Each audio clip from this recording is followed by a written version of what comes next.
အရင်ဆုံးကြက်သားတစ်ချမ်းပြင်ဆင်ထားပါပြီးရင်အတုံးလေးတုံပေးပါတုံးပြီးသားကြက်သားတွေကိုနည်းနည်းလောက်နယ်ထားပါမယ်စားတကြားဖြူငရုတ်ကောင်းမုံပဲငပြာကြီးအနှဲငယ်ထည့်ပါအရသာပိုကောင်းအောင်ခရုစီနည်းနည်းထည့်ပါ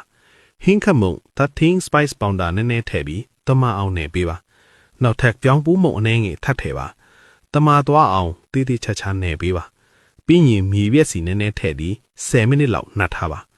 နာနဲ့တီးသုံးလေးတွေကိုလည်းအစင်သင်ပြင်ထားပါတဲအိုးထက်ကစီပူလာပြီဆိုရင်ကြက်သားတုံးတွေထည့်ပါမီးအလဲလောက်နဲ့ဖြည်းဖြည်းချင်းကြော်ပေးပါကြက်သားရီရွှေအိုရောင်တန်းပြီးကြက်သွားတဲ့အထိ10မိနစ်လောက်ကြော်ပါကြော်ပြီးရင်ပိုနေတဲ့ကြက်စီတို့ကိုတွန်းလိုက်ပါညင်နှံ့ပြောက်ပြီးမှုဲသွားအောင်ဟင်းချက်ဝိုင်နည်းနည်းထည့်ပါပြီးရင်ခဏလောက်ထပ်မွေပြီးပကန်းနဲ့ခတ်တာဆဲထားပါကျင်းနဲ့ကြက်သွမြေကလေးတွေကိုအနံ့မှုဲလာအောင်အရင်စီတတ်ပါပြီးရင်လီးထားတဲ့နာနာသီးတွေထည့်ပါနာနာသီးလေးတွေနှစ်ဖက်လုံးနဲ့တူးလာတဲ့အထိကြော်ပေးပါရေထန့်တစ်ပတ်ထည့်ပါ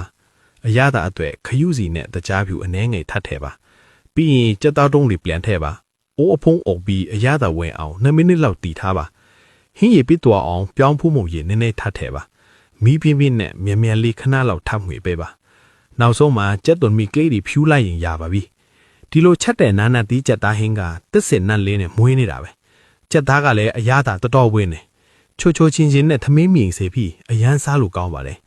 လုံနိုင်ကလည်းလွယ်လွယ်လေးမို့ကြိလိုက်တာနဲ့တက်မှာပါ